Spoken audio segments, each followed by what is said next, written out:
మధ్యాహ్న కాల సమయంలో దేవుని వాక్యాన్ని మనం చదువుకుందాం, ధ్యానం చేసుకుందాం. లూకా సువార్త 5వ అధ్యాయము మొదటి 11 వచనాల్లో నుండి, అలాగనే యోహాను సువార్త 21వ అధ్యాయము మొదటి వచనం నుండి 18వ వచనం వరకు ఉన్న ఆ విషయాలు అవన్నీ నేను చదవను, కానీ ఈ 2 భాగాల్లో నుంచి దేవుని యొక్క వాక్యాన్ని మనం ధ్యానం చేసుకుంటాం.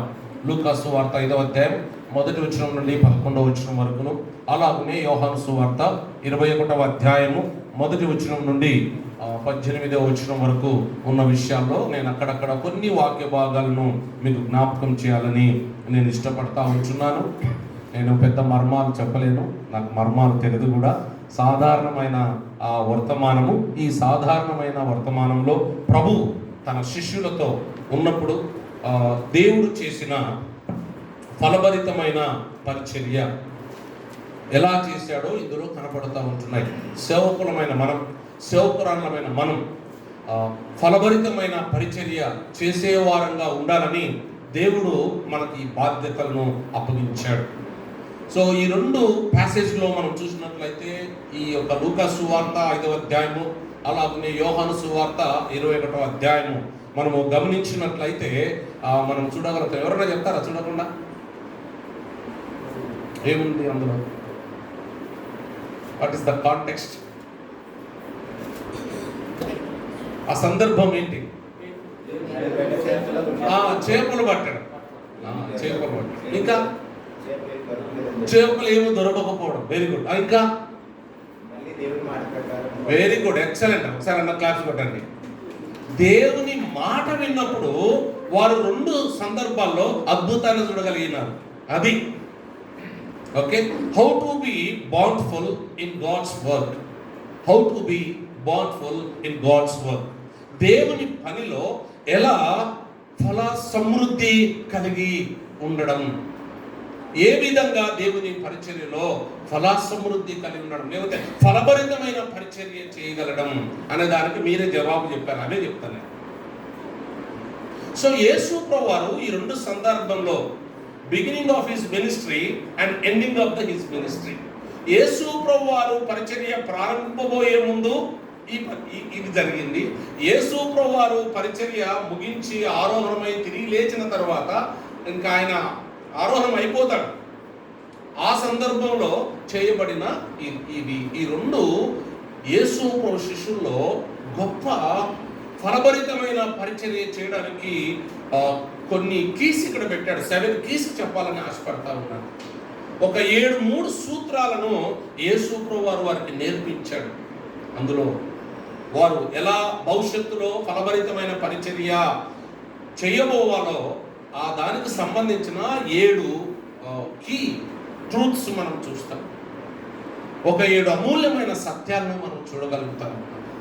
అది వారికి బిగినింగ్లో, ఎండింగ్లో, ఈ 2 సందర్భాల్లో యేసు ప్రభువారు వారికి దేవుని మీద ఆధారపడే విధానం, ఈ 7 సూత్రాలతో వారి పరిచర్యను జీవించినప్పుడు దేవుడు అద్భుత రీతిగా వారి పరిచర్యను దీవిస్తాడు, ఫలభరితంగా దీవిస్తాడు అనే వాటిని యేసు ప్రభువారు తన శిష్యులకు నేర్పించాడు. ఓకే. మొట్టమొదటిగా మనం చూసినట్లయితే ప్రియమైన దేవుని బిడ్డలారా, లూకా సువార్త 5వ అధ్యాయం 4వ వచనం ఎవరైనా చదువుతారా? ఆయన బోధించుట చాలించిన తర్వాత లోతునకు నడిపించి చాలు.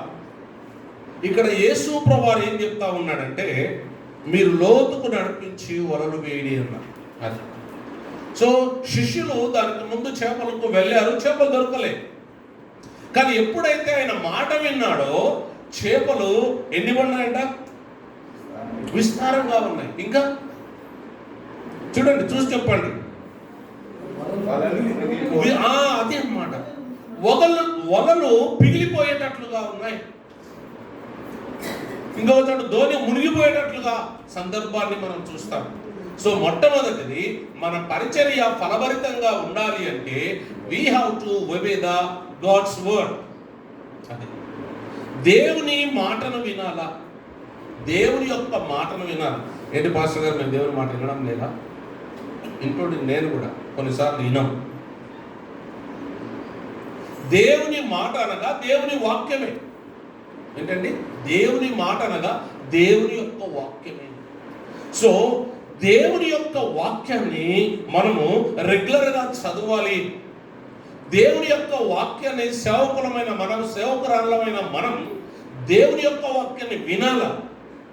వేరే సేవకులు చెప్తూ ఉన్నప్పుడు వారి యొక్క వర్తమానాలు కూడా మనం వినాల.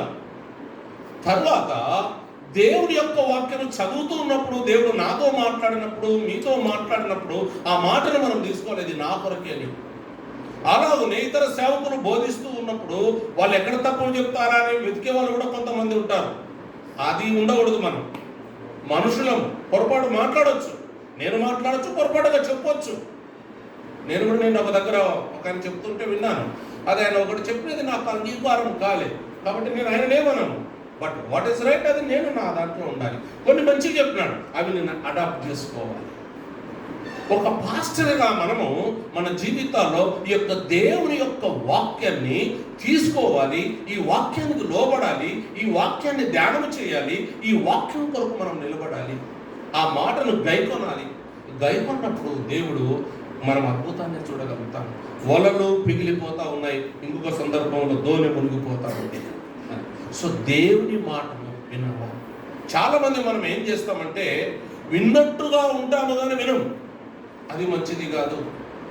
మనకు మంచి ఉదాహరణ చూస్తాము. కింగ్ సౌలు గురించి చూస్తాం. రాజైన సౌలు గురించి చూస్తాం. రాజైన సౌలుకు దేవుడు ఏం ఆజ్ఞాపించాడు? అమాలేకులను నిర్మూలన చేయమన్నాడు. రాజును, అలాగనే వారిని, స్త్రీలను, పిల్లలను, జంతువులను రాజు ఏం చేశాడు? రాజును హతం చేశాడు, స్త్రీలను హతం చేశాడు, జంతువులను హతం చేశాడు. అందులో కొన్ని క్రొవిన వాటిని ఆయన సంహరించలేదు. సమూయేలు ప్రవక్త వచ్చాడు. సమూయేలు ప్రవక్త వచ్చి నువ్వు దేవుని మాటను వినలేదు అన్నాడు. నేను విన్నాను అన్నాడు. నువ్వు వింటే నాకు వినబడుతున్న ఈ రెంకలు, అవన్నీ అరుస్తూ ఉన్నాయి అన్నమాట. ఈ అరుపులు ఏంటి, నాకు ఈ రెంకలు ఏంటి అని ఆయన అన్నాడు. ఇవి నా దేవుని కొరకు బలి ఇవ్వడానికి కొరకు పెట్టాను అన్నాడు. చూడండి కాన్సెప్ట్ ఎట్లా ఉందో చూడండి. ఉన్నాయి, ఇది నా దేవుని కొరకు బలి ఇవ్వడానికి చెప్పాను. అప్పుడు చక్కగా మాట్లాడతాడు, స్పష్టంగా మాట్లాడతాడు. ఏమని మీకు తెలుసు చెప్పండి? ఒకడు దేవుని మాట బలులు అర్పించట కంటే ఒకడు దేవుని మాట వినడం శ్రేష్టం. అది ఇంపార్టెంట్. నా జీవితంలో కూడా కొన్నిసార్లు నేను కూడా కొట్టాను. సో మన జీవితంలో మన ఫలభరితమైన పరిచయం చేయలేకపోతుంటే మనం కూడా రాజైన సౌలా ఉన్నామేమో. వాళ్ళు వెంటనే లోబడిన, పోయా ఏం చెప్తూ ఉన్నావు, రాత్రిల్లా కష్టపడినాం అన్నారు. దేవుడు బయటికి. సో దేవుని మాట విన్నారు, సమృద్ధిగా చేయబడ్డారు. సో ప్రియమైన నా దగ్గర విన్నారు. నేను ప్రోత్సహిస్తున్నాను. నేను మిమ్మల్ని నిందిస్తలేను, మిమ్మల్ని ప్రోత్సహిస్తున్నాను. ఒక తమ్మునిగా, ఒక అన్నగా ప్రోత్సహిస్తున్నా. మనం నిజంగా ఎవడు దీనుడై నా మాట విని వణుకుచుండునో అది అంతే. అది అడగాల రోజు మనం అది నేర్చుకోవాలా. నేను నీ మాట వినేటట్లు చేయి ప్రభా. నీ మాట విని వణుకాలి. వినడమే కాదు, వణుకాలంట. You have to grumble our self. వణుకాలి, షేక్ కావాలి. అయ్యో దేవుని మాట ఇట్లా ఉంది అని. ఈ దినాల్లో మనం దేవుని మాట వినకుండా మన ఇష్టానుసారంగా సేవ చేయడం ఎక్కువైంది. మన ప్రియమైన దేవుని బిడ్డలారా, దేవుని మాట వినేటట్లుగా మనం ఉండాలి. ఆ విధంగా మన జీవితాన్ని చూసుకున్నప్పుడు ఫలభరితమైన జీవితాన్ని మన యొక్క సేవ జీవితంలో దేవుడు అనుగ్రహిస్తాడు. అపొస్తలుడైన పేతురు యేసు ప్రభువారిని ముమ్మారు ఎరగనని యేసు ప్రభువారు చెప్పినాడు. ఆ మాట ప్రకారంగా ఆయన ముమ్మారు ఆయనని ఎరగనని చెప్పాడు. మత్తయి సువార్త 22:75 తీయొద్దు, టైం లేదు, నేను ముందుకు వెళ్తున్నాను. సో అయితే ఆ మాట జ్ఞాపకం తెచ్చుకొని పేతురు మంచి పని చేశాడు. ఏం చేశాడు? పశ్చాత్తాపడడం వేరు, ఏడవడం వేరు. పశ్చాత్తాపడి విడిచొచ్చు, నేను తప్పు చేసినాను అనేది ఓకే చెప్పి వచ్చు, కానీ ఏడవడము అనేది ఆయన చేసిన. ఇస్కరియోతు కూడా పశ్చాత్తాపడ్డాడు, కానీ ఏడవాలి. అది ఆయన ఏడ్చాడు. బాగా వినండి నా సహోదరులారా, సహోదరిలారా, మిమ్మల్ని ప్రోత్సహిస్తున్నాను ప్రభునాన్న. ఎప్పుడైతే నా పాపాన్ని, మీ పాపాన్ని ఒప్పుకొని పశ్చాత్తపడి ఏడుస్తామో అప్పుడు దేవుని ఆత్మ మన మీదకి వచ్చి మనల్ని బలపరిచి వాడుకొని ఫలభరితమైన పరిచర్యను ఇస్తాడు. ఇదే పేతురు, బొంకిన పేతురు జ్ఞాపకము తెచ్చుకొని పశ్చాత్తాపం పొంది ఏడ్చిన పేతురు ఆయన ఏం చేశాడంటే యేసు ప్రభు ఆరోగ్యం తరువాత ఆయన నిలబడి సమాజ మందిరంలో వాక్యము చెప్తే మొదటి ప్రసంగంలో ఎంతమంది రక్షింపబడ్డారు? 3000 మంది రక్షింపబడ్డారు. 2వ అధ్యాయము అపోస్తల కార్యము 41వ వచనంలో చూస్తాము. అది నువ్వు నేను ఆ విధంగా దేవుని మాటకు లోబడితే దేవుడు మన పరిచర్యను ఫలభరితంగా దీవిస్తాడు. అదే పేతురు 4వ అధ్యాయము 4వ వచనంలో మళ్ళీ ప్రసంగం చేస్తే 8,000 మంది రక్షింపబడ్డారు, 5,000 మంది రక్షింపబడ్డారు. ఇది పేతురు గొప్పతనమా, దేవుని గొప్పతనమా? దానికి కారణం పేతురు దేవుని మాటను విన్నాడు, తప్పును ఒప్పుకున్నాడు, దేవుని కొరకు నిలబడ్డాడు. ప్రతి విషయంలో అప్పటి నుండి దేవుని మాటకు లోబడి బ్రతికాడు. పిరికివాడైన పేతురు, బొంకిన పేతురు, మీ మాట వినడం న్యాయమా, దేవుని మాట వినడం న్యాయమా, మీరే చెప్పండి అన్నాడు 4వ అధ్యాయం. మేము ఈ నామాన్ని గురించి ప్రకటించకుండా మేము ఉండలేము అన్నాడు. అదే ప్రియమైన దేవుని బిడ్డలారా, దేవుడు వారికి గ్రేట్ కమిషన్ ఇచ్చినాడు. Go and preach the gospel అని. మీరు సర్వలోకానికి వెళ్ళి సర్వ సృష్టికి నా సువార్త ప్రకటించండి అని చెప్పాడు. ఆ సువార్త చేత పట్టుకొని ఆ కమాండ్మెంట్ ని, ఆ కమిషన్ ను చేత పట్టుకొని వచ్చి వాక్యం చెప్పినప్పుడు ఆత్మల పంటను చేశాడు. నీకు నాకు కూడా అది కమిషన్ ఇచ్చాడు. నువ్వు నేను ఆ కమిషన్ ప్రకారమే ఒక్కొక్కరు ఒక ప్రాంతం, మా ప్రాంతం వేరు, ఇక్కడ ఈ పాస్టర్ గారి ప్రాంతం వేరు, ఇక్కడ ఒక్కొక్కరు ఒక ప్రాంతం నుంచి ఈ స్థలాల్లో మనల్ని మీరు చేసే పరిచర్యలో దేవుడు అప్పగించాడు. సో ఆ పరిచర్య చేస్తున్నాం, ఆయన మాట విన్నప్పుడు మనం ఫలభరితమైన పరిచర్యను చూడగలుగుతాం. ఒకవేళ నువ్వు ఆత్మను రక్షింపకుండా ఉండొచ్చు, కానీ దేవుని మాట విన్నప్పుడు దేవుడు మనకు ఆత్మను పంటనిస్తాడు. నీ పరిచయం ఫలభరితంగా ఉంటుంది. మొదటిది.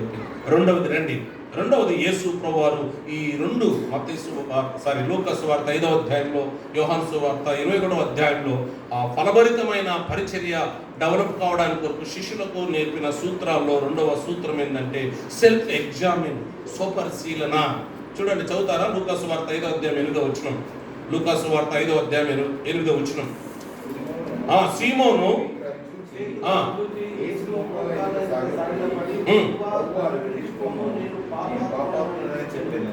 చూడండి, రెండవది ఆ యొక్క ఫలభరితమైన పరిచర్య యొక్క అనుభవాన్ని నేర్పడానికి కొరకు 2వ ప్రిన్సిపల్ యేసు ప్రభువు ఏం చేశాడంటే వాళ్ళకు చెప్పింది స్వపరిశీలన. పేతురు చేసుకున్నాడు, పేతురు మనకు నేర్పుతా ఉంటున్నాడు.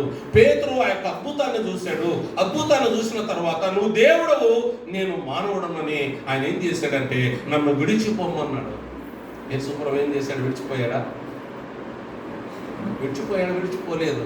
ఎప్పుడైతే మనము మన పాపాన్ని, మన తప్పును, మన అవిధేయతను మనం ఒప్పుకున్నప్పుడు దేవుడు మనల్ని క్షమించే దేవుడుగా ఉన్నాడు. ప్రతిరోజు మనము సెల్ఫ్ ఎగ్జామిన్ చేసుకోవాలి. మొదటిదేమో ద వర్డ్ ఆఫ్ గాడ్, రెండవదేమో సెల్ఫ్ ఎగ్జామిన్, స్వపరిశీలన. నేను ఎక్కడైనా పాపం చేస్తున్నానా, ఎక్కడైనా తప్పు చేస్తున్నానా, ఎక్కడైనా పొరపాటు చేస్తూ ఉంటున్నానా, ఇది దేవుని చిత్తమేనా, ఇది దేవుని చిత్తం కాదా, ఇది నా ఇష్టానుసారంగా చేస్తున్నానా, నా ఇష్టానుసారం కాకుండా చేస్తూ ఉంటున్నానా, నేను దురాత్మని ప్రేరేపణ ప్రకారంగా జీవిస్తున్నానా, దైవ ఆత్మ ప్రేరేపణ ప్రకారంగా జీవిస్తున్నానా, నేను పవిత్రంగానే జీవిస్తున్నానా, లేకపోతే నాలో ఇంకా పవిత్రత ఉన్నదా అని ఈ విధంగా మనం చేసే తప్పులను, వాటిని మనము ప్రతిరోజు సెల్ఫ్ ఎగ్జామిన్ చేసుకోవాలి. యేసు ప్రభు వారికి ఫలభరితమైన దాని గురించి ట్రూత్ నేర్పడానికి కొరకు పేతురు చేసిన పని అక్కడ మనం చూడగలుగుతాము. నన్ను విడిచిపోలేను పాపాత్ములను అనుకున్నాను. సో ఇది దైవజనులమైన మనకు అది ఉండాలి. ఎందుకనగా సంఘమంతా మనల్ని చూస్తుంది, సంఘమంతా మనం చూస్తుంది. మనం ఎంత చెప్పున్నా ఆమె ఇలాగ బలహీనంగా ఉంది, ఆయన ఇలా బలహీనంగా ఉన్నాడు అని మనం చెప్తా ఉంటాం. బట్ మనల్ని చూసేవాళ్ళు ఎక్కువ, మనం బోధించేదానికంటే మన ప్రవర్తన మంచిగా ఉండాలి. సో పాస్టర్ గారు ఏదైనా పొరపాటు చేస్తే సారీ అని ఒప్పుకుంటాడు, పాస్టర్ గారు పొరపాటు చేస్తే నన్ను క్షమించు అని అడుగుతారు అనే సాక్ష్యం మనం తెచ్చుకోవాలి. పొరపాటు చేయని వాళ్ళు ఎవరు లేరండి. No one is perfect in this world, only God is perfect. దేవుడు ఒక్కడే సంపూర్ణుడు, పవిత్రుడు. కానీ మానవులమైన పాస్టర్లమైన మనం సీనియర్స్ కావచ్చు, జూనియర్స్ కావచ్చు, అనుభవం ఉండొచ్చు, అనుభవహీనులుగా ఉండొచ్చు, కానీ మనలో అది ఉండాలి. సో ఆ విధంగా ఏదైనా తప్పు చేసినప్పుడు, పొరపాటు చేసినప్పుడు సో నేను మా సంఘంలో ఒక రూల్ ఉందన్నమాట. ఈ చర్చి ఎల్డర్స్గా ఎన్నుకోవాలంటే కమ్యూనియన్లో పాల్గొన్నారు. రూల్ ఉంది. నాకు పలానా పేర్లు సజెస్ట్ చేశారు, వాళ్ళు కమ్యూనియన్లో పాల్గొన్నారు అని చెప్పిన నేను కమ్యూనియన్లో ఎవరు పాల్గొంటారో వాళ్ళని అన్నారు. అన్నప్పుడు ఇది పోయి ఆ వ్యక్తులకు చెప్పారు. ఆ వ్యక్తి ఒక ఆయన ఏం చేశాడు, నా మీద కోప్పడి అంతమంది నన్ను డిగ్రేడ్ చేశారు. నన్ను క్వశ్చన్ అన్న, మీరు బాధపడితే నన్ను క్షమించు, బట్ రూల్ ఈస్ దిస్. అప్పుడు ఆయన ఏమైంది, ఆయన నా మీద బాధ ఉన్నదైనా నేను సారీ చెప్పినప్పుడు ఆయన క్లియర్ అయిపోయింది. ఆయన సారీ అన్న, నువ్వు హర్ట్ అయితే నన్ను క్షమించు, బట్ రూల్ మాత్రం లేదు. అలాగా మన జీవితాల్లో మనం ఆ విధంగా నేను పాస్టర్ని కదా అని మన తప్పును ఒప్పుకోకుండా ఉండకూడదు, ఒప్పుకోవాలి. ఈ మన పరిచర్య ఫలభరితంగా ఉండాలి అంటే మనం ఒప్పుకోవాలి. ఆ విధంగా మన జీవితంలో ఉన్నప్పుడు ఆ పరిచర్య ఫలభరితంగా ఉండగలుగుతాం. ఒప్పుకోవాలి. ఇది రెండో విషయం. రైట్. తర్వాత ప్రియమైన దేవుని బిడ్డలారా, దేవుని యొక్క వాక్యంలో మనం చూసినట్లయితే యోహాను సువార్త 1:7 చూసినట్లయితే, ఆయన వెలుగులో ఉన్న ప్రకారము మనమును వెలుగులో నడిచిన ఎడల మనం అన్యోన్య సహవాసం గల వారమయ్యుము. కావున మనము మన జీవితంలో హోలీ లైఫ్ జీవించాలి. ఈ సెల్ఫ్ ఎగ్జామిన్ చేసుకుంటూ, ఎక్కడ సరిగాలేమో సరి చేసుకుంటూ మనం జీవిస్తూ ఉన్నప్పుడు మనము దేవునితో అన్యోన్య సహవాసం కలిగిన వారుగా ఉంటాం.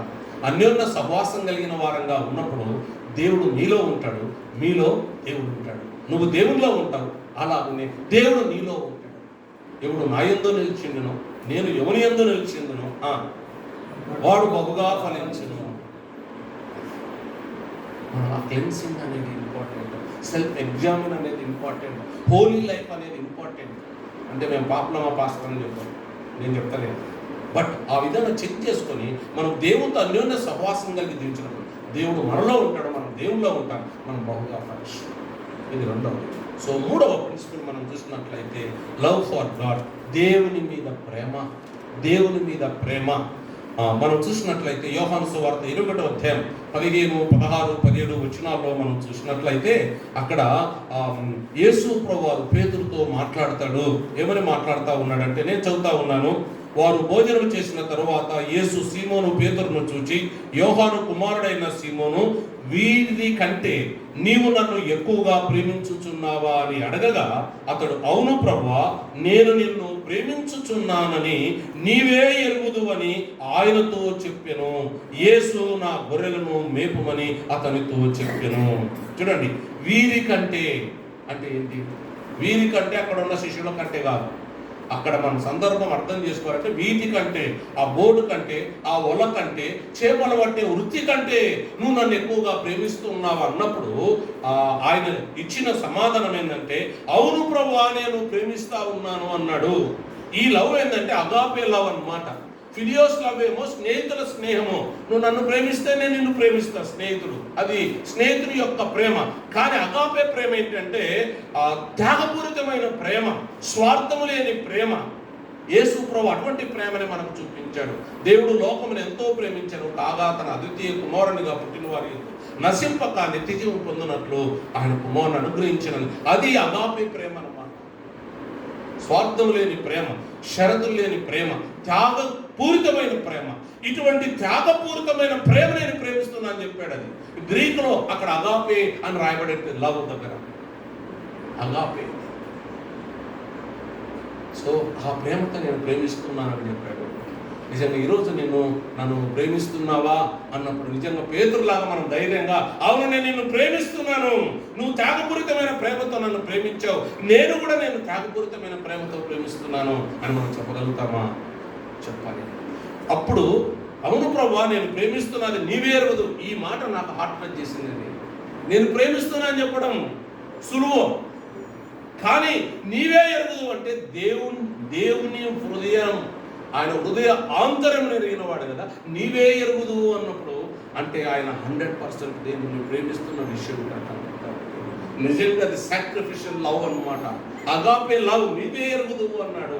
అప్పుడు ప్రభు ఏమన్నాడు, నా గొర్రెలను మేపుము అన్నాడు. సో ఇక్కడ ప్రియమైన దేవుని బిడ్డలారా, మనం చూస్తున్నాం, దేవుణ్ణి ప్రేమించినప్పుడు నీవు నా గొర్రెలను మేపు. మళ్ళీ రెండోసారి అడిగినాడు, నువ్వు నన్ను ప్రేమిస్తున్నావా? అవును ప్రభా, ప్రేమిస్తున్నాను అని చెప్పాడు. ఓకే, నీవే ఎరుగుదు అన్నాడు. మళ్ళీ కూడా యేసు ప్రభు ఏమన్నాడు, ఎందుకు ఖాయమన్నాడు? ఫస్ట్ మేపమన్నాడుగా, ఎందుకు ఖాయమన్నాడు? మేపాల కాయల, ఇది కాపరి పని అన్నమాట. Okay, feeding and leading, protection, ఇవి షెపర్డ్ చేయవలసిన పని, కాపరి చేయవలసిన పని. మన గొర్రెలకు మంచి ఆహారాన్ని, వాక్యము ఆహారాన్ని మంచి పెట్టాలి, మంచి ఆహారాన్ని వడ్డించాలి. బిర్యానీ తిన్నప్పుడు ఎలా తృప్తి పొందుతారో ఆ రీతిగా ఆదివారం వచ్చినప్పుడు వాళ్ళు బిర్యానీ తిని వెళ్ళిపోవాలి. మన ఆత్మీయమైన ఆహారం ఏదో సోది చెప్పి 2 స్టోరీలు చెప్పి పంపించేది కాదు. వాక్యము పడాలి వారి హృదయాల్లో, వారు వాక్యముతో వారు తృప్తి పొంది వెళ్ళాలి. అలాగా వెళ్ళేటట్లుగా మనము మన సంఘాన్ని మేపేటట్లుగా ఉన్నాం. దేవుణ్ణి ప్రేమించే వ్యక్తి ఆ విధంగా తన గొర్రెలను మేపుతాడు. దేవుణ్ణి ప్రేమించే వ్యక్తి సంఘాన్ని కాస్తాడు. ఇప్పుడు ఈ దినాల్లో ఈ మన గొర్రెలు కూడా చెదిరిపోతా ఉన్నాయి. ఆ సంఘం నుంచి ఈ సంఘం, ఈ సంఘం నుంచి ఆ సంఘం జంప్ అయిపోతా ఉన్నాయి. సో మనం ఆ కాసే విషయాల్లో కూడా మన కేర్ ఉన్నది. కొన్నిసార్లు సాతాను కూడా డిస్టర్బ్ చేస్తాడు, మనం కేర్ చూసుకున్నా ఇంకా దాన్ని మనం ఏం చేయలేం. బట్ మన రెస్పాన్సిబిలిటీ అయితే కాయాల, ప్రొటెక్ట్ చేసుకోవాలి, పక్కగా మందిరానికి వాళ్ళు వెళ్ళకుండా ఉండేటట్లుగా ఉండాలి. ఒక పాస్టర్ అంటాడు, అట్లా బయటికి వెళ్తా అంటే నువ్వేమన్నా అనుకో అన్న, కాపరిదే తప్పు. సరైన కాపరి మంచి ఆత్మీయమైన భోజనం పెడితే ఎందుకు బయటికి వెళ్తుందన్నా, ఇది నా ఒపీనియన్, మీరు ఏమన్నా అనుకోండి అన్న అన్నాడు. కొన్ని ఆత్మీయమైన మంచి భోజనం పెట్టినా కొన్ని కొమ్ము కొట్టే గొర్రెలు ఉంటాయి, మంచి ఆత్మీయ ఆహారం పెట్టినా కొన్ని కొమ్ము కొట్టే గొర్రెలు ఉంటాయి. అటువంటి గొర్రెలు మనం ఏం చేయాలి, అది పాస్టర్ని బ్లేమ్ చేయలేము. బట్ మన కేర్ ఉండాలి, ఫీడింగ్ ఉండాలి, షెపర్డింగ్ ఉండాలి, ఓకే, గైడింగ్ ఉండాలి, ప్రొటెక్షన్ ఉండాలి, ఇవన్నీ ఉండాలి. సో కాబట్టి నేను నన్ను ప్రేమించుచున్నావంటే నేను ప్రేమిస్తున్నాను, నువ్వు నా యొక్క గొర్రెలను కాయము అన్నాడు, మేపమన్నాడు. కానీ మళ్ళీ మూడో పర్యాయం అడిగినాడు, నువ్వు నన్ను ప్రేమించుచున్నావా అంటే దేవుని ప్రేమించేది ఎంత ప్రాముఖ్యమో చూడండి. ఒకసారి మాట్లాడితే మామూలు మాట్లాడినప్పుడు, రెండోసారి మాట్లాడితే ఇంపార్టెంట్, మూడోసారి మాట్లాడితే వెరీ ఇంపార్టెంట్. అంటే దేవుని పరిచర్యలో నువ్వు ఫలభరితంగా జీవించాలంటే దేవుణ్ణి ప్రేమించడం మనం ఎక్కువగా ఉండాలి. అది నేర్పించాడు వాళ్ళకు. నీ పరిచర్య ఫలభరితంగా ఉండాలంటే నా శిష్యులారా, నేను అప్పగించిన పని మీరు నెరవేర్చాలంటే మీరు నన్ను ఎక్కువగా ప్రేమించండి అని చెప్పాడు. అది ప్రిన్సిపల్. అక్కడ మళ్ళీ ఏమన్నాడు, నా గొర్రెలను మేపుము అన్నాడు. ఫస్ట్ మేపుము అన్నాడు, రెండోది కాయమన్నాడు, మూడోదేమో మళ్ళీ ప్రియమైన దేవుని బిడ్డలారా మేపుము అన్నాడు. సో ఈ రీతికి చెప్పాడు. పేతురు కొంచెం వ్యసన పడ్డాడు, కానీ వ్యసన పడినప్పటికీ ప్రభువా నీవు సమస్తము ఎరిగిన వాడు, నిన్ను ప్రేమించుచున్నానని నీవే ఎరుగుదు అని ఆయనతో చెప్పెను. యేసు నా గొర్రెలను మేపుము 18వ వచనము. మన ప్రియమైన దేవుని బిడ్డలారా 3 పర్యాయములు 3 times, do you love me? yes I have love to you. నేను నిన్ను ప్రేమిస్తూ ఉన్నాను అని చాలా బోల్డ్గా చెప్పాడు. నీవే ఎరుదు అని చెప్పాడు. దేవుని పరిచర్యలో ఎక్కువగా మనం ప్రేమించాలి. అయితే సాతానుడు ఏం చేస్తాడంటే దేవుణ్ణి ఎక్కువగా ప్రేమించకుండా ఈ లోకాన్ని ప్రేమించేటట్లు చేస్తాడు. లోకాన్ని ప్రేమించేటట్లు చేస్తాడు. లోకంలో ఏముంది? శరీరాశ ఉంది, నేత్రాశ ఉంది, జీవుడమం ఉంది. ఆ పాస్టర్ కారు ఉండే నేను కూడా కారు కొనాలి అంటే కారు కొన్న దాంట్లో తప్పేం లేదండి. కారు ఉన్న దాంట్లో లేదు. మేము మాకు బైకే ఉంది, బైక్ లేకుండా కూడా సేవ చేసినాం, నడిచి చేసినాం. తర్వాత బైక్ సెకండ్ హ్యాండ్ కొన్నాం, సెకండ్ హ్యాండ్ తర్వాత కొత్తది కొన్నాం. తర్వాత మేము ఇక్కడ నుంచి ఓడెండేట్ నుంచి బిహెచ్ఎల్కి వెళ్ళినాం. ఆ రోజు ప్రేయర్ చేసినాం. నా మెడంతా నొప్పి బైక్ మీద పోతున్నాం. మా వాడు ముందు కూర్చున్నాడు, నాకు దారి కనపడదు, ఒకసారి అట్లా అంటాం, ఒకసారి ఇట్లా అంటాం. దాని కార్యప్రభా అన్నాం. కారు మనం పరిచయం కూడా అడగదాంట్లో తప్పు కాదు, పోటీ పడగదు. రవికుమార్ గారికి ఉంది కాబట్టి నాకు కావాలా అనేది శరీరం, అది ఉండకూడదు. ఇది నాకు అదే ఎక్కువైంది. ఆయన బిల్డింగ్ కొంటే నేను ఫ్లాట్ కొనాలా అట్లా అంటే మీరు అట్లుంటారని చెప్తలేను. బట్ లోకంలో జరిగేది చెప్తున్నా. Please don't mind. మీరు బాధపడితే నన్ను క్షమించండి. నేను అది కాదు, నా కాన్సెప్ట్ అది కాదు. నేను ప్రోత్సహిస్తున్నాను. నేను ఈ ఎఫ్ఎస్సి ప్రకటన గ్రంథాన్ని 2వ అధ్యాయం చదువుతుంటే ఆ యొక్క ఎఫ్ఎస్సి సంఘం గురించి అన్నీ బాగున్నాయి, నీ మీద ఒక తప్పు మోపుతూ ఉన్నాను, దేవుణ్ణి ప్రేమించకపోవడం కూడా తప్పు, పాపంతో చూస్తున్నాడు. నిజంగా ఆ ప్రేమించే విషయంలో అగాప్యంలో చూపించింది. నేను అప్పటి నుంచి దేవా నేను నిన్ను ఎక్కువ ప్రేమించేది నేర్పు ప్రభావ అని అడుగుతా ఉన్నాను. రెండోది, దేవా ఎక్కువ నీకు భయపడేది నేర్పించు ప్రభావ అని అడుగుతున్నాను. మూడోది, ప్రభావ నేను ఎక్కువ నీకు లోబడేది నేర్పించు ప్రభావ అని అడుగుతున్నాను. ఈ మెసేజ్ ఫస్ట్ నాకేంటి, ఇవి అనుభవాలు కూడా నేను కూడా నేనేం పర్ఫెక్ట్ అని చెప్తాను. అవును, మనం ఎక్కువగా దేవుడిని ప్రేమించాలి, ఎక్కువగా దేవుడిని ప్రేమించాలి. సో ఎప్పుడైతే ఎక్కువగా దేవుడిని ప్రేమిస్తామో దేవుని మనసు కలిగి బ్రతుకుతావు, దేవుని చిత్తాన్ని నువ్వు నెరవేరుస్తావు, నీ పరిచర్య ఫలపరుచుతావు. సో యేసు ప్రభు వారి భూలోకంలో ఉన్నప్పుడు యేసు ప్రభు శిష్యులలో ప్రియమైన శిష్యుడు హరీషు, నిజమేనా? Yes are no? ఎస్, 100% కరెక్టే. సంశయపడద్దు. కొన్నిసార్లు అట్లా అడుగుతారు కానీ మీరు సంశయపడకూడదు. ఎస్ అంటే ఎస్ అని ఉండాలి అంతే. కానీ సాధారణంగా ఎక్కువగా ఏమనుకుంటాం అంటే పేతురు అనుకుంటాం మనం. కానీ ఆయన హృదయమును ఆనుకొని రొమ్మును ఆనుకొని ఉన్న వాడు యోహాను. ఆ అనుభవంలో ఉండాలా నేనైనా మీరైనా? ఆ అనుభవంలో ఉండాలి, ఆ అనుభూతిలో ఉండాలి. అప్పుడు మన పరిచర్య ఫలపడకుండా ఉండాలి. మొదటిది దేవుని మాట వినాలి, ఉపయోగపడాలి. రెండవది సెల్ఫ్ ఎగ్జామిన్, ఎక్కడైనా పాపం ఉందా, పొరపాటు ఉందా సరి చేసుకోవాలి. మూడవది దేవుణ్ణి ప్రేమించడం, లవ్ ఫర్ గాడ్, దేవుణ్ణి ప్రేమించడం అన్నిటికంటే. నాలుగోది రండి ప్రియమైన దేవుని బిడ్డలారా, నాలుగోది గైడెన్స్ ఆఫ్ ద లార్డ్, ప్రభువు యొక్క నడిపింపు. లూకా సువార్త 5:4, లూకా సువార్త 5:4. అలాగనే యోహాను సువార్త 21:6. చదువుతారా ఎవరన్నా?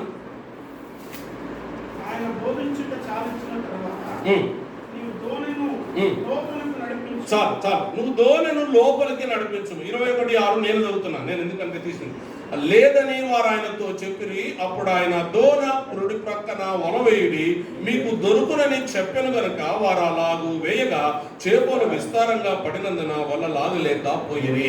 ఇక్కడ గైడెన్స్ ఆఫ్ ద లార్డ్, దేవుని యొక్క నడుపుదలకు లోబడినారు వారు.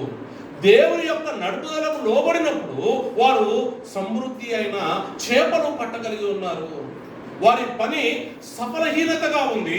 దేవుని యొక్క నడిపింపుకు లోబడినప్పుడు సఫలతను చూడగలిగి ఉన్నారు. దేవుని మాట వినకుండా రాత్రంతా వారు ప్రయాసపడుతున్నారు. డే అంతా ప్రయాసపడ్డారు లూకా సువార్తలో. ఇక్కడ యోహాను సువార్తలో రాత్రంతా ప్రయాసపడ్డారు. అయితే వారు వారి నడిపింపు ప్రకారంగా వెళ్ళినప్పుడు చేపలు పడలేదు.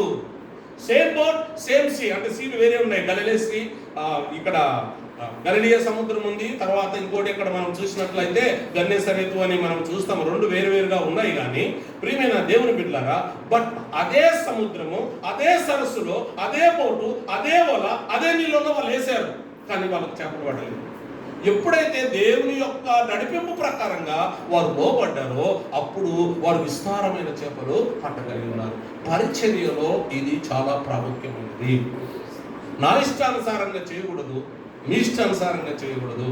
ఇది పరిచర్య దేవుని ఇష్టానుసారంగా చేయాలి. అది దేవుని ఇష్టానుసారంగా చేసినప్పుడు దేవునికి మహిమ వస్తుంది. దేవుని ఇష్టానుసారంగా చేసినప్పుడు ప్రజలు ఆదరింపబడతారు. దేవుని ఇష్టానుసారంగా చేసినప్పుడు ప్రజలు రక్షింపబడతారు. దేవుని ఇష్టానుసారంగా పరిచర్య చేసినప్పుడు దేవునికి మహిమ వస్తుంది. హల్లెలూయా. దేవుని ఇష్టానుసారంగా చేయాలి. కాబట్టి మనం ఈ పరిచర్యలో ప్రభువా ఇది నేను చేయబోయేది నీ చిత్తమా కాదా అని మనము ఆయన దగ్గర ఎంక్వైరీ చేయాలి. ఆయన దగ్గర కనిపెట్టాలి. ఆయన మీద ఆధారపడాలి. ఈ డిసిజన్ చేస్తున్నాను, చేయాలనా వద్దా? ఈ స్పీకర్ పిలవాలనుకుంటున్నాను, పిలవాలనా వద్దా? సో ఈ రీతిగా మనము దేవుని యొక్క గైడెన్స్ కిందకి మనం వెళ్ళినప్పుడు నిజంగా మన పరిచర్య ఫలభరితంగా ఉండగలుగుతుంది. దేవుని గైడెన్స్ కింద ఉండాలి.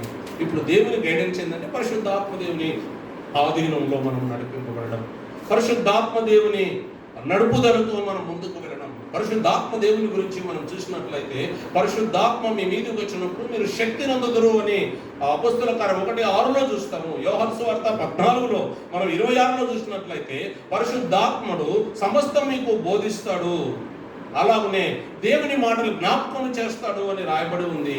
తర్వాత పరిశుద్ధాత్మ దేవుడు సర్వసత్యంలో వరకు నడిపిస్తాడు అని ఈ యొక్క యోహాను సువార్త 15వ అధ్యాయంలో మనం చూస్తాము. ప్రియమైన దేవుని బిడ్డలారా, యోహాను సువార్త 16వ అధ్యాయము 13వ వచనం చూసినట్లయితే, సత్య స్వరూపి అయిన ఆత్మ వచ్చినప్పుడు మిమ్మును సర్వసత్యంలోనికి నడిపించును, సంభవింపబోవు సంగతులు మీకు తెలియచేయును. భవిష్యత్తు ఫ్యూచర్ థింగ్స్ కూడా ఈ విల్ రివీల్. మనం ఆయన నడిపింపు ప్రకారంగా వెళుతూ ఉన్నప్పుడు ఆయన భవిష్యత్తులో జరగబోయే విషయాలు తెలియజేస్తాడు, సర్వసత్యంలోనికి నడిపిస్తాడు, ఏ ఇంటికి వెళ్ళాలనో వెళ్ళకూడదో చెప్తాడు, ఎక్కడ ఉండాలనో ఉండకూడదో చెప్తాడు. అది ఆ పరిశుద్ధాత్మ దేవుని ప్రకారంగా నడిపింపు ప్రకారంగా ఉండాలి. సినిమా యాక్టర్ రాజా ఉన్నాడు కదా, ఆయన చర్చి ప్రారంభించి పాస్టర్గా పనిచేస్తూ ఉన్నాడు. ఆయన మరి డోర్ పెట్టుకొని హ్యాంగ్ చేసుకుందామని ప్రిపేర్ అవుతా ఉన్నాడు. ఆ సమయంలో ఒక పాస్టర్ అక్కడ వేరే ఇంటికి వారి గృహాన్ని దర్శించడానికి వెళ్తున్నప్పుడు పరిశుద్ధాత్మదేవుడు చెప్తా ఉన్నాడు, నువ్వు అక్కడ ప్రక్క నుండి వెళ్ళు అని చెప్తున్నాడు. ఈయననేమో ఆ ఇంటికి వెళ్ళాలనుకున్నాడు. పరిశుద్ధాత్మదేవుడు నెట్టుకొని పంపించినట్లుగా ఇంటి దగ్గరికి ఆయన తీసుకుని వెళ్ళిన తర్వాత డోర్ నాక్ చేస్తా ఉన్నాడు. ఆయన డోర్ తీస్తలేడు రాజాగారు, సినిమా యాక్టర్ రాజాగారు. ఈయన నేను వెళ్ళిపోతాను అనుకుంటే పరిశుద్ధాత్మ లేదు యూ హ్యావ్ టు నాక్ అని పరిశుద్ధాత్మదేవుడు లోపల నుంచి బలవంతం చేస్తూ ఉన్నాడు. అప్పుడు ఆయన పదే ఆ డోర్ను కొడుతూ ఉంటుండగా రాజు వచ్చాడు. ఎవరైనా మీరు? నేను దేవుని స్వామి. ఎందుకు వచ్చి అక్కడ? అయ్యా నేను పలానా వెళ్తున్నాను, దేవుడు నన్ను ఇక్కడికి రమ్మని పదే పరిశుద్ధాత్మ దేవుడు ప్రేరేపించాడు. ఆయన ఆ రాజ తల్లి యేసు ప్రభువును సొంత రక్షకునిగా అంగీకరించాడు. అప్పుడు ఆయన గ్రహించాడు, దేవుడు అనేవాడు ఉన్నాడు, నా తల్లి సేవించే దేవుడు ఉన్నాడు, నేను చనిపోదాము, నా జీవితంలో ఆయన డ్రగ్ ఎడిక్ట్ అన్నీ ఉన్నాయి. మేము బేగంపేట విలేజ్లో సేవ చేస్తున్నాం. మా ఎదురుగానే స్మోక్ చేసినాడు. ఒక ఊరు తీసాడు, మా ఊరు ఏదో ఊరు తీసాడు. కందుకూరు మండలంలో బేగంపేట అనే విలేజ్ ఉంది, తెలుసా? ఓకే, అక్కడ నేను చూశాను. అక్కడ షూటింగ్ అయింది. ఆ షూటింగ్లో ఉన్న నా ఎదురుగానే స్మోక్ చేసినాడు. అంటే ఆయన పాస్టర్ ఆయన లేదు అంటే నేను చూసిన అంటే ఆయన ఇప్పుడు ఆయన ఈ పాస్టర్ గారు వెళ్ళి తీయడం వల్ల దేవుడు ఉన్నాడు, దేవుడే నన్ను బ్రతికించాడు, నేను చనిపోయేవాడును కదా అని ఆయన రక్షింపబడ్డాడు. ఆ విధంగా దేవుని నడిపింపు ప్రకారంగా వెళ్ళినప్పుడు ఆత్మల రక్షణ చనిపోవాలనే వ్యక్తి చనిపోతాడు. ఒకవేళ ఆయన ఇష్టానుసారంగా వెళ్ళిపోయింటే ఈ వ్యక్తి చనిపోయేవాడు.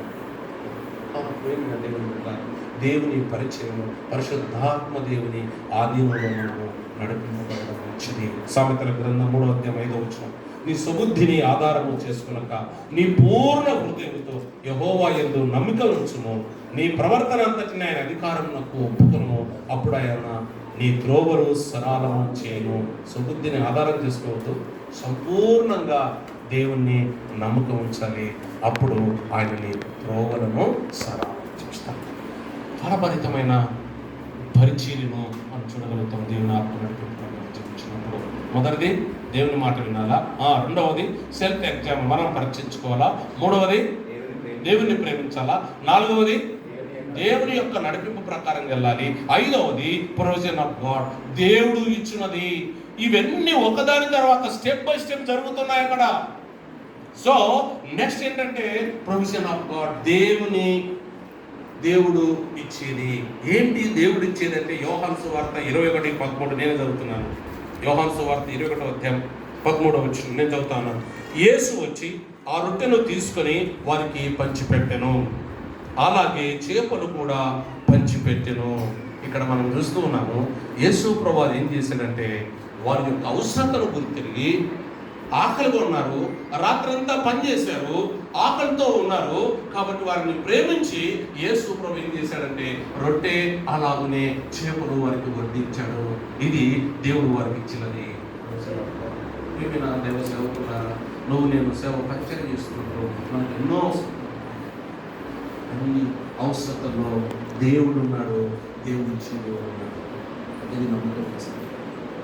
దేవుడు నాకు ఇస్తాడు, దేవుడు నాకు సాయం చేస్తాడు. సాతానుడు అంటాడు, ఇది చాలా పెద్ద సమస్య, ఈ సమస్య తీర్చలేదు, లేకపోతే చాలా ఆర్థిక అవసరం ఉంది, ఇప్పుడు ఫీజు కట్టాలి, పిల్లలకు 10,000 దగ్గర 10,000 లేవు, 10 రూపాయలు కూడా లేవు, ఎలా కట్టగలుగుతామని సాతానుడు ఆ విధంగా మనం విశ్వసిస్తాడు. కానీ మనం దేవుని నమ్మి ఆయనకు లోబడి మనం ఆయన మాటను వింటూ మనం సుపరీక్ష చేసుకుంటూ దేవుని నడిపింపు ప్రకారంగా వెళుతూ దేవుని ప్రేమిస్తూ జీవిస్తున్నప్పుడు దేవుడే మనకు సహాయకుడుగా ఉంటాడు. అబ్రహాము జీవితంలో మనం చూస్తాం, మీ అందరికీ తెలుసు, ఆదికాండం 8వ అధ్యాయం. సో నువ్వు ప్రేమించి విశ్వాసం చేసుకున్నాను, బలి ఇవ్వమన్నాడు, బలి ఇవ్వడానికి వెళ్ళాడు, ఇవ్వడానికి సిద్ధంగా ఉన్నాడు. ప్రభు తన కుమారునితో చెప్పాడు, నాన్న మరి దహనబలికి అన్నీ ఉన్నాయి కానీ గొర్రె ఎక్కడ ఉందంటే దేవుడే చూసుకున్నా అన్నాడు. చూసుకున్నాడా? చూసుకున్నాడుగా. అలాగే మనం ఆ ఫెయిత్ అనేది ఉండాలి. ఫెయిత్ గురించి చెప్తాం, మనం విశ్వాసం గురించి చెప్తాము. మనం చాలా బలంగానే ఉంటాం. పక్కన మనవాడు ఉన్నాడు కదా, వాడు బలంగా ఉన్నాడు అనమాట, మనల్ని కదిలిస్తుంటాడు అట్లా.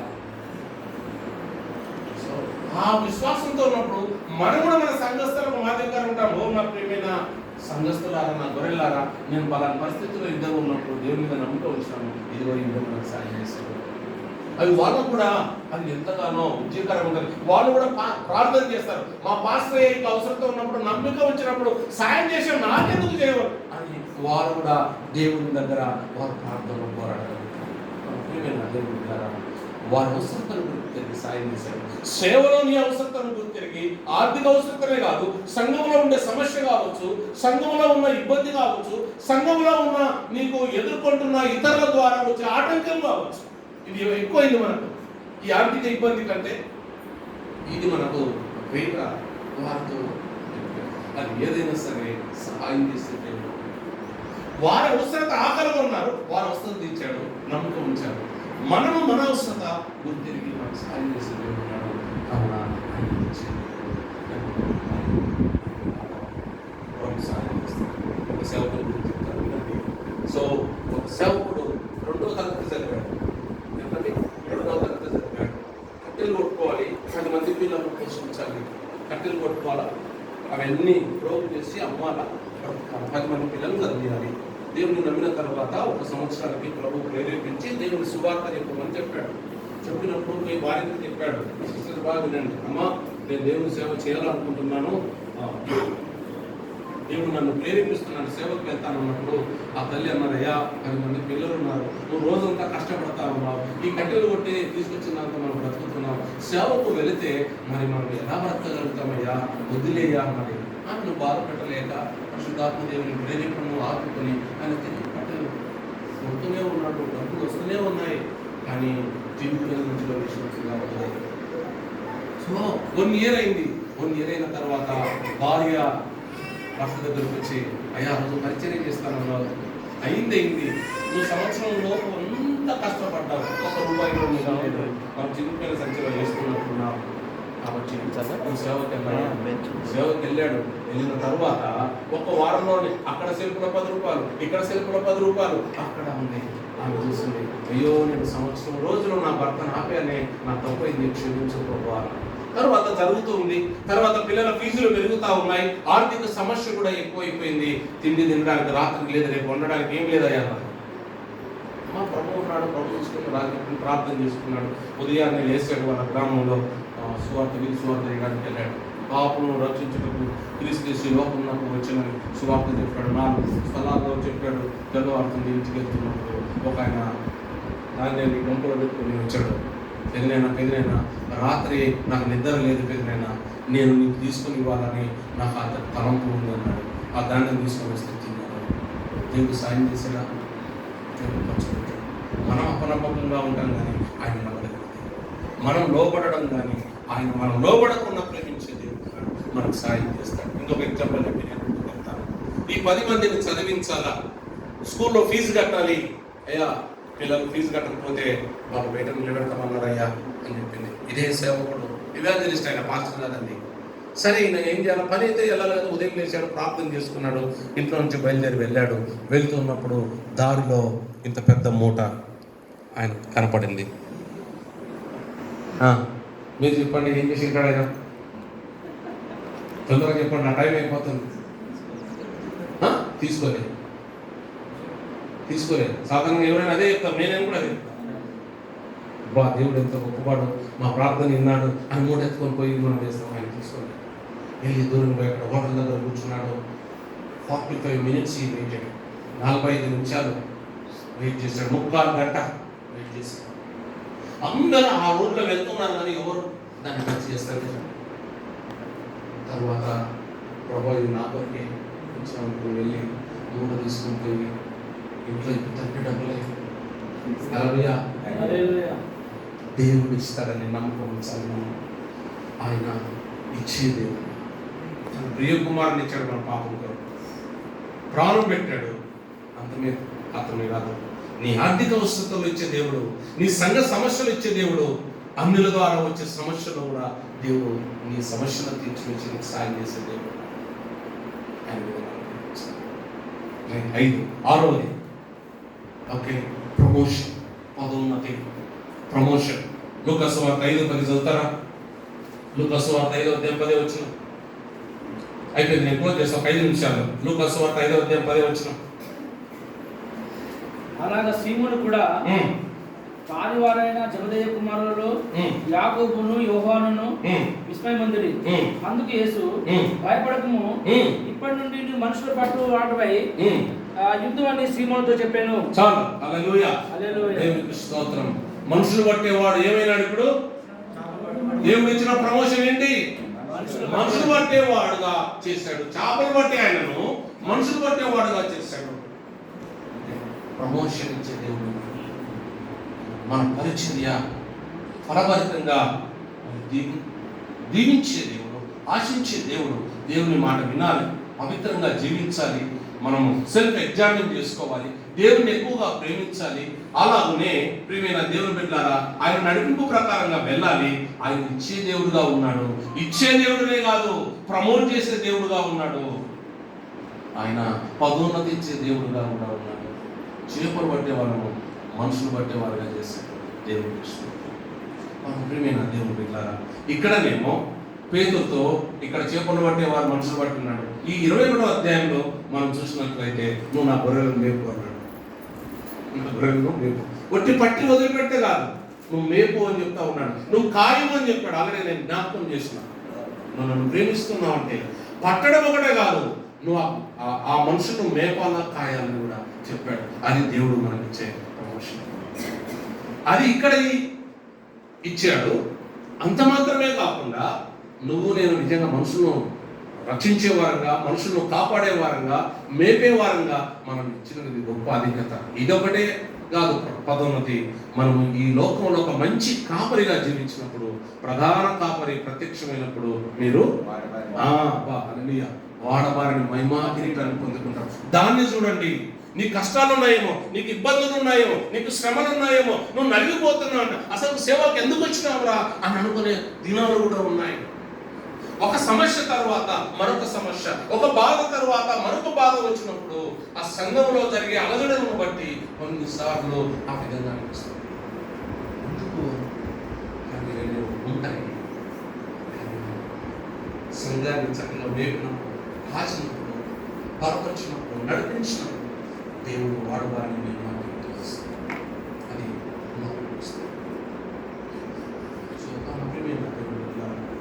దేవుని పరిచర్య ఫలభరితంగా దీవించబడడానికి ప్రభువు ఆ 4 విషయాలు లోబడినప్పుడు ఆయన ఇచ్చే దేవుడుగా ఉన్నాడు. అలాగే పదోన్నతులు ఇచ్చే దేవుడుగా ఉన్నాడు. పరలోకంలో కూడా ఆయన బహుమానాన్ని ఇచ్చే దేవుడుగా ఉన్నాడు. లాస్ట్ క్లోజ్ చేస్తాను. ఏడవది శ్రమ సహించుట, ఎండ్యూరెన్స్ ఆఫ్ సఫరింగ్. ఏంటండి? చదువుతారా? యోహాను సువార్త 21:18-19 వచ్చిన నేను చదువుతున్నాను. యేసు, నా గొర్రెలను మేపుము, నీవు యవనుడు ఎండినప్పుడు నీ అంతటి నీవే నడుము కట్టుకొని నీకు ఇష్టమైన చోటికి వెలుచుంటివి. నీవు ముసలివాడైనప్పుడు నీ చేతులు నువ్వు చాచెదవు, వేరొకడు నీ నడుము కట్టి నీకు ఇష్టము కాని చోటికి నేను మోసుకొని పోనని నీతో నిక్షేముగా చెప్పుచున్నాను. ఇదేంటంటే ప్రియమైన దేవుని బిడ్డలారా, నీకు ఇష్టము కాని చోటికి అనేది ఇదే సిలువ. యేసు ప్రభువారు ఆయన చనిపోయే దాని గురించి, పేతురు దాని గురించి మొదలైన నడుస్తారు. తర్వాత క్రీస్తు కొరకు కొంత సాక్షిగా తన గ్రంథులుగా వేయబడి ఆయన శిలువలో చనిపోయాడు. దేవుని పరిచయంలో శ్రమలు ఎన్నికలు. బాల్ ఎంత గట్టి కొడితే అంత గట్టిగా పైకి వేస్తుంది. నువ్వు ఎంత శ్రమలు ఎక్కువ వస్తే అంత అత్యధికంగా నువ్వు హెచ్చించు. నువ్వు ఎంత శ్రమల గుండా వెళితే అంత అధికంగా దేవుడు నిన్ను దీవిస్తాడు. కొన్నిసార్లు మనమే నాకు వద్దు శ్రమలు తీసివేయంటాం అనవద్దాం మాట. జయించే కృప నాకు ఈ ప్రభువా అని దేవుణ్ణి అడగండి. నిజంగా నీ పరిచర్యలో శ్రమ లేదు, ఫలితం లేదు. శ్రమలు, నిందలు ఉంటాయి. పాస్టర్స్గా మనం లెక్క చేయరు. బాధ అవుతుంది. వాళ్ళ వయసులో మనకంటే చిన్నోళ్ళే ఉండొచ్చు, మనకంటే చదువులు కూడా చిన్నోళ్ళే ఉండొచ్చు. లెక్క చేయరు, లెక్క చేయకుండా కూడా మాట్లాడతారు. అయినప్పటికీ బీ పేషెన్స్, అనుభవించాలి. అప్పుడే పేతురు రాసిన పత్రికలో మనం చూసినట్లయితే పేతురు ఆయన గురించి చెప్పాడు కదా, ఆయన సాక్షిగా. అదే పేతురు శ్రమల గురించి 5వ అధ్యాయంలో రాయబడినాడు. 1వ అధ్యాయంలో శ్రమల గురించి చెప్పాడు, 2వ అధ్యాయంలో చెప్పాడు, 3వ అధ్యాయంలో చెప్పాడు, 4వ అధ్యాయంలో చెప్పాడు, 5వ అధ్యాయంలో చెప్పాడు. 1వ అధ్యాయం చూసినట్లయితే పేతురు రాసిన మొదటి పత్రిక 1వ అధ్యాయం 6వ వచనంలో మనం చూసినట్లయితే అక్కడ ఏమని రాయబడింది? నానా విధమైన శోధనల చేత మీరు శోధింపబడతారు. సువర్ణము అగ్ని పరీక్షకు ఏ విధంగా అది తాలూకు నిలబడినప్పుడు స్వచ్ఛమైన బంగారం చూస్తావో, నువ్వు ఆ విధంగా ఒక స్వచ్ఛమైన వ్యక్తిగా తయారు చేయడానికి దేవుడు నీకు నా జీవితంలో శ్రమలు అనుభవిస్తాడు. 2వ అధ్యాయం 21వ వచనం చూసినట్లయితే క్రీస్తు మాదిరిని చెప్పాడు. క్రీస్తు కూడా బాధపడ్డాడు. మీకు కూడా శ్రమలు ఉంటాయి, ఆయన మాదిరిని చూసుకోండి అన్నాడు. క్రీస్తుకు వచ్చిన శ్రమలు మనకి రాలేదండి. నేను వివరించడానికి టైం దగ్గర ముందుకు వెళ్తున్నాను. తర్వాత 3వ అధ్యాయము 17వ వచనంలో చూసినట్లయితే కీడు చేసి శ్రమ అనుభవించడానికి దేవుడు పిలిచాడు. ఇది దేవునికి హితము.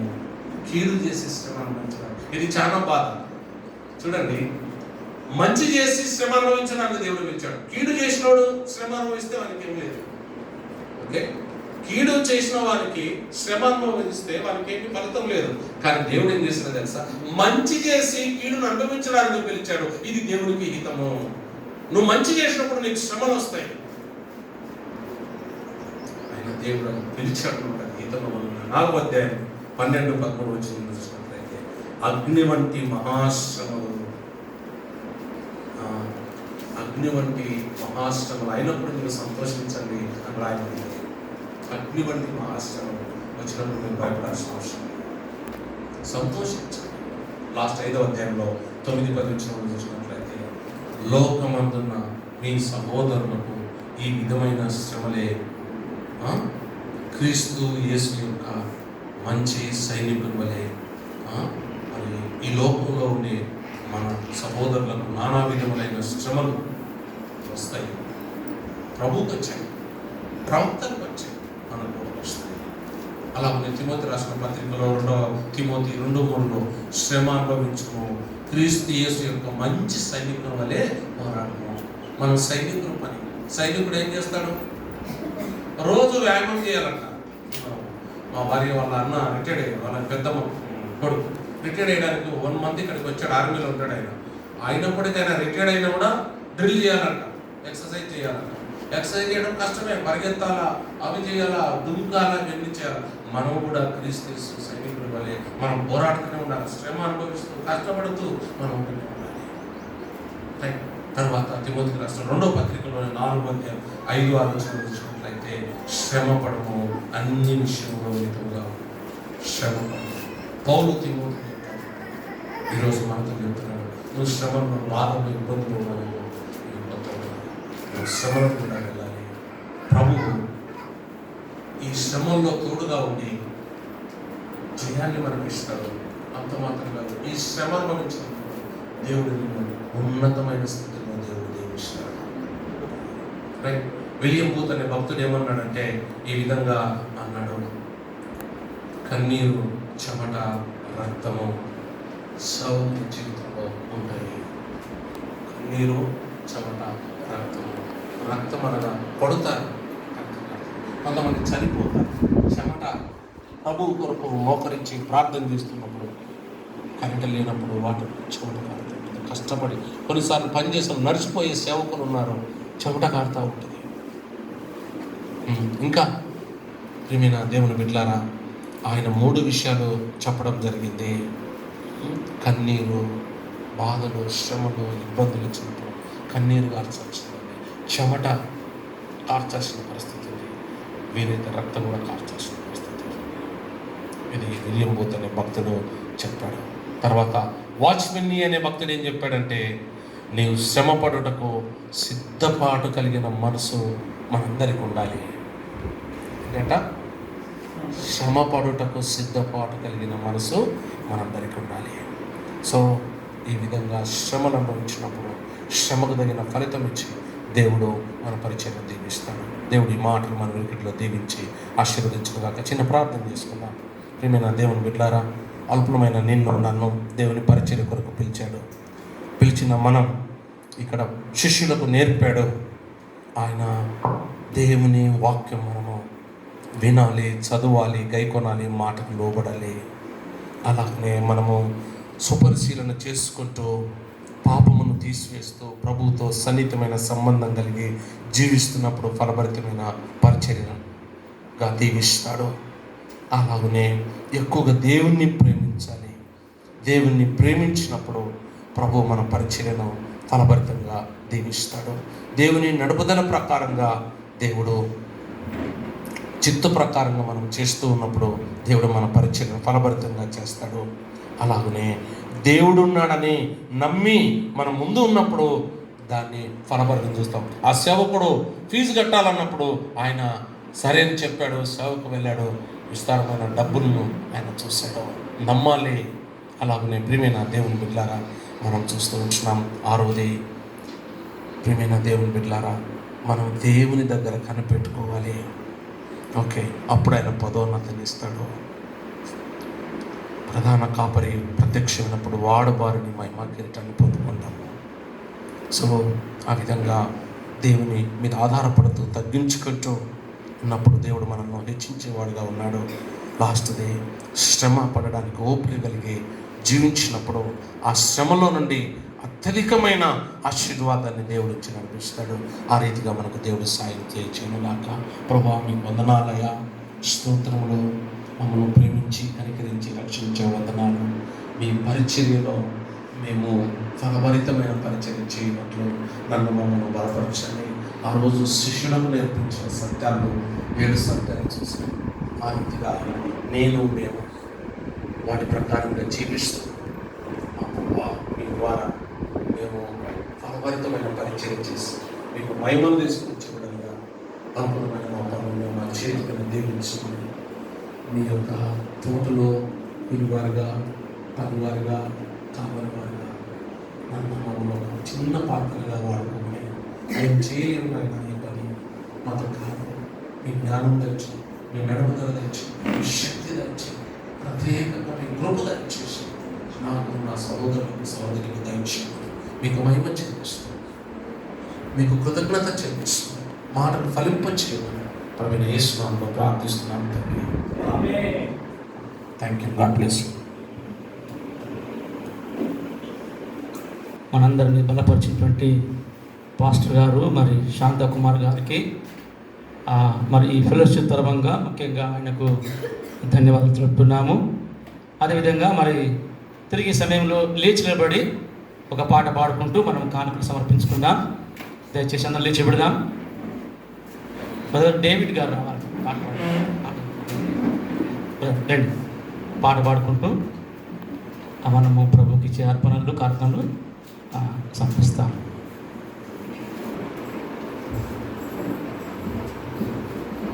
విత్తనం విరగకపోతే ఫలించునా, కష్టాలే లేకపోతే కిరీటమే వచ్చునా. విత్తనం విరగకపోతే ఫలించునా, కష్టాలే లేకపోతే కిరీటమే వచ్చునా. శ్రమలే నాతిశయం, శ్రమలోనే ఆనందం, శ్రమల యందే ఉత్సాహం, విశ్వాసమే నా బలం. శ్రమలే నాతిశయం, శ్రమలోనే ఆనందం, శ్రమల యందే ఉత్సాహం, విశ్వాసమే నా బలం.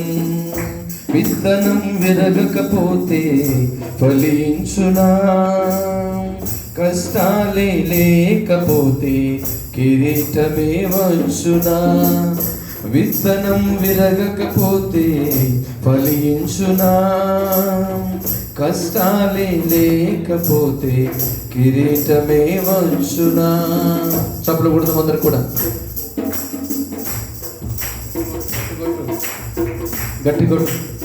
చప్పలు కొడుతూ ప్రభువుని స్తుతించుదాం.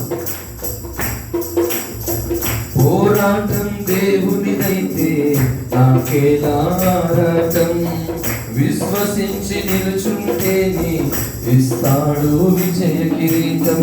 పోరాటం దేవునిదైతే నాకేలారాటం, విశ్వసించి నిలుచుంటేనే ఇస్తాడు విజయ కిరీటం. గొల్యాతును పుట్టించినదే దావీదును హెచ్చించుటకే, గొల్యాతును పుట్టించినదే దావీదును హెచ్చించుటకే.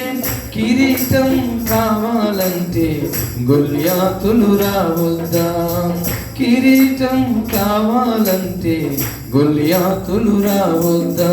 శ్రమలే నా అతిశయం, శ్రమలోనే ఆనందం, శ్రమలయందే ఉత్సాహం, విశ్వాసమే నా బలం. శ్రమలే నా అతిశయం, శ్రమలోనే ఆనందం, శ్రమలయందే ఉత్సాహం, విశ్వాసమే నా బలం. సేవించే మా దేవుడు రక్షించక మానునా, రక్షించకపోయినా సేవించుట మానము. సేవించే మా దేవుడు రక్షించక మానునా, రక్షించకపోయినా సేవించుట మానము. ఇటువంటి విశ్వాసమే తండ్రినే తాకునే, ఇటువంటి విశ్వాసమే తండ్రినే తాకునే. అగ్నిలోకి ప్రభువే రాగా ఏదైనా హాని చేయునా, అగ్నిలోకి ప్రభువే రాగా ఏదైనా హాని చేయునా. శ్రమలేనా అతిశయం, శ్రమలోనే ఆనందం, శ్రమలయందే ఉత్సాహం, విశ్వాసమే నా బలం. శ్రమలేనా అతిశయం, శ్రమలోనే ఆనందం, శ్రమలయందే ఉత్సాహం, విశ్వాసమే నా బలం. విత్తనం విరగకపోతే ఫలించునా, కష్టాలే లేకపోతే కిరీటమే వచ్చునా. విత్తనం విరగకపోతే ఫలించునా, కష్టాలే లేకపోతే కిరీటమే వచ్చునా. శ్రమలేనా అతిశయం, శ్రమలోనే ఆనందం, శ్రమలయందే ఉత్సాహం, విశ్వాసమే నా బలం. శ్రమలేనా అతిశయం, శ్రమలోనే ఆనందం, శ్రమలయందే ఉత్సాహం, విశ్వాసమే నా బలం. హల్లెలూయా. మంచిది. మరి సమయంలో తిరిగి ప్రత్యేకమైన ప్రార్థన అందరం కలిసి ఈ యొక్క సమస్య చెప్తే ఇక్కడ ఉన్నటువంటి సహోదరులు మరి దైవ సేవకులందరూ ప్రార్థన చేస్తారు. మీ సంఘంలో కానీ లేదా మీ కుటుంబంలో పరిచర్యలో ఏదైతే మన అక్కడ ఉందో అది మాకు చెప్తే మరి మీకు మేము ప్రార్థన చేస్తాం.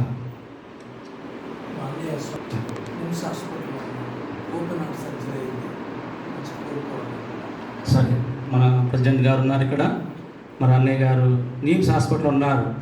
సర్జరీ కొరకై అయ్యింది, ఆరోగ్యం కొరకై మరి క్షేమం కొరకై మరి తిరిగి ఇంటికి సకాలం రాగలటానికి దేవుడు ప్రభుత్వలాగిన ప్రేరేపించబడిన వారు దైవ ఒకరు ప్రార్థన చేయండి.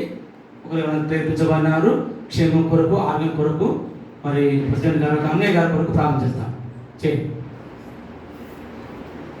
మహాపరిశుద్ధులైన మా తండ్రి, పరలోకమందున్న మా దేవ, యేసయ్య ఘనమైన సర్వశక్తి కలిగిన ఉన్నతమైన నామంలో మీ పాత్రను పుస్తకించినాం. ఈ సేవకులంగా ప్రభా, మా ప్రియులు ఆత్మీయుల వారు వారి కన్నగారు ప్రభా, స్వామిదాస్ గారు ప్రభా, ఓపెన్ సర్జరీ ఆపరేషన్ అయింది. మీరు ఎంతో కృప చూపారు, దయ చూపారు. కానీ ప్రభా త్వరగా కోలుకుంటకు యేసయ్య నూతన శక్తిని ప్రభా, మీ రక్తాన్ని ప్రభా ఆ బిడ్డ మీద ప్రోక్షించి మీ గాయపడిన హస్తాల చేత ఆ బిడ్డ సజ్జలైన భాగాన్ని ఆ గాయాన్ని మీరు ముట్టి బాగు చేయండి. ఆమేన్. త్వరగా మీరు పొందిన దెబ్బల చేత స్వస్థత ఉన్నది కాబట్టి ప్రభా బిడ్డ త్వరగా కోలుకొని క్షేమంగా త్వరగా ఇంటికి రావడానికి సహాయం చేయండి. ఎలాంటి ఇన్ఫెక్షన్ కానీ ఎలాంటి అనారోగ్య సమస్యలు కానీ రాకుండా మీ ప్రత్యేకమైన కాపుదల మీ సహాయం దయచేయండి. ఇలాగూ ఎవరైతే ఆపదల్లో ఇబ్బందుల్లో శ్రమల్లో ఉన్నారో వారందరినీ కూడా కనికరించుకొని ప్రత్యేకంగా స్వామిదాస్ గారిని మీ చేతకు అప్పగిస్తూ మీ కృపను మీ దయను మీ క్షేమాన్ని కోరుకుంటూ వందనాలు చెల్లిస్తూ యేసు నామములో స్తుతించి ప్రార్థన చేసి వేడుకుంటున్నాం తండ్రి. ఆమేన్. ఇంకా మీ సమస్యలు చెప్పండి. దేశంలో చర్చికి పైన కప్పేయడానికి ప్రార్థన. బ్రదర్ మోజెస్ దేశముఖిలో సేవ చేస్తున్నారు. ఆ చర్చిలో మరి పైకప్పు లేకుండా ఉన్నారు కాబట్టి దేవుడు ఆ పైకప్పు కొరకై ఆర్థికంగా సహాయం కొరకు పచ్చడి కొరకై ఒకరు ప్రేరేపించబడిన వారు ప్రార్థన చేయండి. దేశముఖిలో పచ్చడి కొరకై సహోదరుడు మరి మోజెస్ గారు. స్తోత్రం ప్రభా, పరిశుద్ధుల ప్రేమల దేవానికి వందనాలు చెల్లిస్తాం ప్రభా. లేక మోజెస్ బ్రదర్ ముట్టండి, తాకండి ప్రభా, నీ కృప తోడించండి ఆయన. పరిశుద్ధాత్మ కాపుదల దయచేయండి ఆయన. నా తండ్రి నీకు వందనాలు ప్రభా. లేక మందిర నిర్మాణంలో ప్రభా నా తండ్రి మీరు సాయం చేయండి ప్రభా. మందిరం పూర్తిగా కట్టబడును కాక నా తండ్రి మరి సేవలో బలంగా వాడుకోండి ప్రభా. కుటుంబాన్ని సంఘస్థులందరిని అభిషేకించండి, నీ కృప తోడించండి. ప్రతి ప్రాబ్లం సాల్వ్ చేసి మాయం పొందమని యేసుక్రీస్తులో ప్రార్థన చేస్తాం తండ్రి. ఆమేన్. ఇంకా ఇంకెవరు సమస్య చేయొచ్చి నేను కూడా సమస్య చెప్తున్నాను. మా మెట్టులో మోరియా ప్రార్థన మందిరము నేను హేబ్రోన్ సహవాసం నుంచి సేవ చేస్తున్నా అక్కడ. అయితే మందిరము సరిపోవట్లేదు, చిన్నగా అయింది. అది ఎక్స్టెన్స్ కొరకై దేవుడు సహాయపడలాగిన మరి యొక్క దైవ సేవలు ప్రార్థన చేయాలని ప్రభు పేరిట మరి నా పేరు అశోక్, మోరియా ప్రార్థన మందిరం చేయండి. పరిశుద్ధుడా కృపగలిగిన తండ్రి మరొకసారి తండ్రి నాయన మరి అయా యొక్క సంఘంలో సహోదరుడు అశోక్ తన పరిచర్యను బట్టి నీకు వందనాలు.